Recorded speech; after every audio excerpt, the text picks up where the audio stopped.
Durante años bastaba con ver 3 letras en una caja acrílica para respirar tranquilo. PSA. Eso era suficiente para saber que la carta era real, perfecta e intocable. Pero un día algo cambió. No fue un escándalo viral ni tampoco una catástrofe. Fue algo más sutil. Desde ese momento hay cartas que ya no se miran igual. Porque lo que pasó después, dejó a medio mundo con cara de póker. Así que quédate porque lo que te voy a contar te va a volar la cabeza.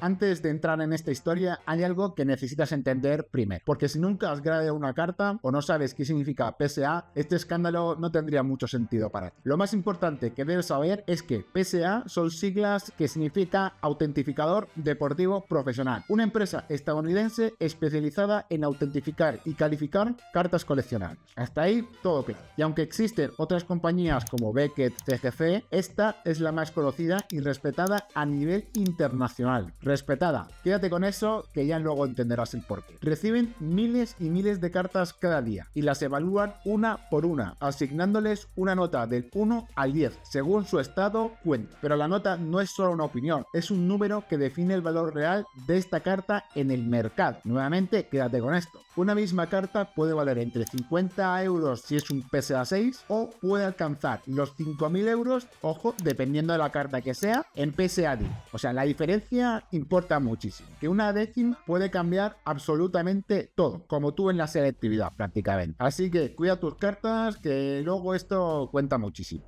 Por eso, cuando esta carta es encapsulada con un 10, deja de ser solo un objeto. Se convierte en una inversión, en una pieza de colección, en una promesa de perfección pura y de verdad, o al menos eso creíamos. Como sabemos, cada semana miles y miles de cartas llegan a las oficinas de PSA. Cartas de todo el mundo y de todo tipo de colecciones. De Pokémon, de Magic, de deportes, de Dragon Ball, de cómics, de calcetín de algún artista. Una tras otra. Son evaluadas por profesionales que examinan cada detalle con lupa. Durante años el sistema funcionó perfectamente. Confiable, preciso y sobre todo incuestionable. Hasta que apareció una carta como tantas otras. Encapsulada y calificada, un PSA 10. O sea, estamos hablando de un 10. Pero algo no encajaba en esto. El reflejo del foil parecía diferente. El color más opaco. Los bordes demasiado limpios para ser una carta de hace muchos años. No era un error evidente. No era algo que saltara a la vista inmediato. Pero para un coleccionista experimentado te hacía dudar muchísimo. Y esa duda, que al principio fue personal, de pronto se convirtió en algo mucho más grande y más difícil de ignorar. Porque si una carta perfecta genera sospechas, entonces, ¿cómo sabemos cuál es real y cuál no? Todo se mantuvo en silencio por un tiempo, hasta que llegó el famoso Internet. No hubo titulares a gran escala, ni youtubers hablando de esto, fue la comunidad. ¡Ay, la comunidad, cómo te quiero! Un usuario publicó una comparación en Reddit de 2 cartas de Charizard con el mismo número de serie de PSA, pero detalles muy distintos y muy raros. A primera vista parecía una simple coincidencia, que puede pasar, a todo el mundo le pasa. Cualquiera podría pensar que era un error puntual, pero los ojos entrenados vieron que algo no cuadraba, algo no estaba bien, porque no estamos hablando de una empresa cualquiera, ojo, estamos hablando de PSA, el gigante de gigantes en el mercado a nivel mundial. Que una compañía así repita un número de serie en slabs distintos, eso ya no lo veo un fallo. Un foil apagado, color irregular, marcos, como digo, demasiado limpios y un detalle más inquietante aún. La imagen del archivo en la web oficial de PSA no coincidía con la carta real. Ahí fue cuando saltaron totalmente las alarmas. Otros coleccionistas hasta empezaron a buscar más casos para ver si solo era eso o había más. Solo tenían que mirar con más atención lo que ya estaba circulando. Un Blastoise, un Pikachu, un Umbreon, cartas diferentes, distintas, vendidas en momentos distintos, pero todas con algo en común: nota perfecta en PSA y detalles que no cuadraban. Entonces la conversación cambió de tono. En foros de coleccionistas y en Discord nuevamente, la comunidad dejó de especular y empezó a investigar. Comparaciones lado a lado, escaneos en alta resolución, vídeos analizando el brillo, el centrado y el grosor. Todo parecía una coincidencia, pero empezaba a aparecer un patrón. Y de pronto, lo que parecía un error puntual se convirtió en una grieta visible en el sistema. No era una paranoia nuestra, era algo más profundo. Y esta vez ya no se podía ignorar. Lo que empezó como una simple sospecha se convirtió en un incendio. Cada nuevo hallazgo empujaba a más coleccionistas a revisar sus cartas. Y uno a uno, empezaron a encontrar cosas que no querían ver. Cartas falsas, calificadas como auténticas y vendidas como perfectas. Ahora es momento que podemos llorar por ello, chicos. Y no estoy hablando de páginas oscuras o mercados secundarios. Eran en subastas públicas, plataformas oficiales, en eBay, en PWCC, en otras tiendas muy referentes. Todo un listado de cartas calificadas con nota PSA 10 y muchas habían sido vendidas por miles de euros. Canales como Rattle Pokémon, SM Prate o Twice Bucket Jacket comenzaron a investigar en voz alta comparaciones, escaneos, casos documentados. Un Blastoise PSA 10 con diferencias de impresión microscópicas, un Pikachu ilustrador con tinta fuera del registro y lo peor, todos los certificados válidos. La comunidad obviamente empezó a desconfiar. Los precios comenzaron a tambalear muchísimo. Algunos realmente ya dejaron de comprar Slab por miedo a la estafa. Otros empezaron a revisar toda su colección desde cero. Y algunos simplemente se desconectaron. El sistema que debía protegerlos había sido hackeado.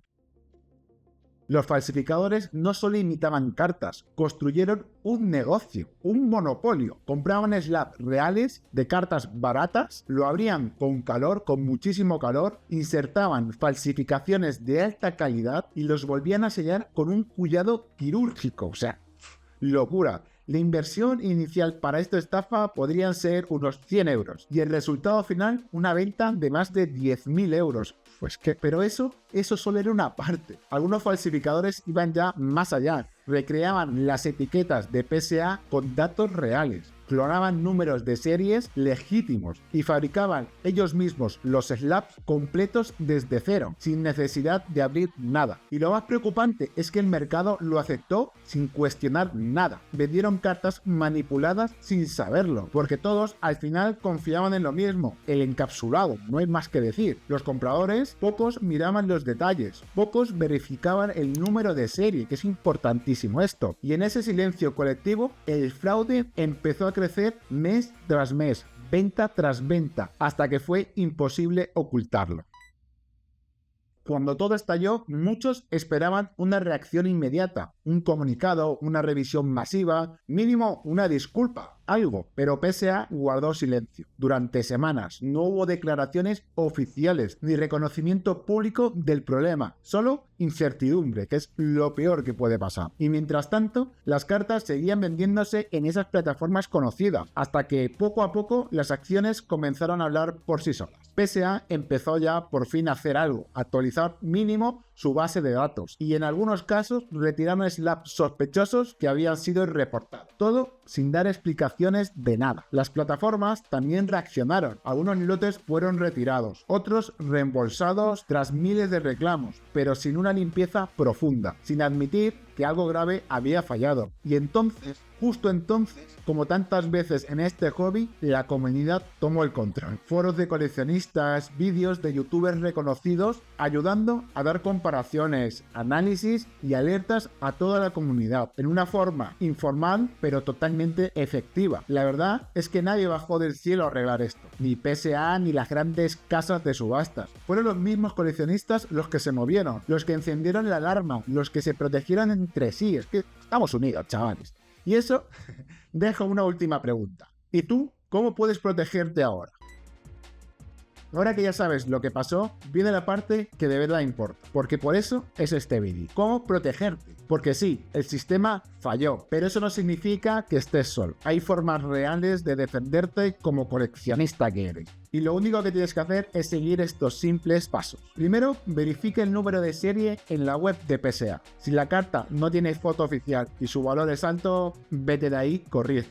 Compara tu slab con otros PSA 10 auténticos. Busca lo mínimo, súper mínimo, al detalle. Un pequeño foil apagado, un centrado raro, un borde que no cuadra. A veces el fallo está justo donde no miramos. Tercero, Aprende a sentir las cartas, no tengas miedo a duda. Las falsas pueden engañar a simple vista, pero al tacto, al grosor y al reflejo, te digo yo que era. Compra con cabeza, esto es importantísimo. El mejor trato no siempre está en un mensaje de Instagram o de Telegram o donde sea. Prioriza sitios con protección al comprador, eso es vital, chicos. Y si algo parece demasiado bueno, ya sabes, pide foto y el número de serie de PSA. Y siempre, chicos, siempre, mantente cerca de la comunidad. No hay nada mejor que eso. Uno de mis motivos de estar aquí en YouTube es formar justo eso, porque cada vez es más difícil tener amigos y más con este tipo de hobbies. Soy Cobita y muchas gracias por quedarte hasta el final y espero verte en el siguiente video. ¡Hasta luego!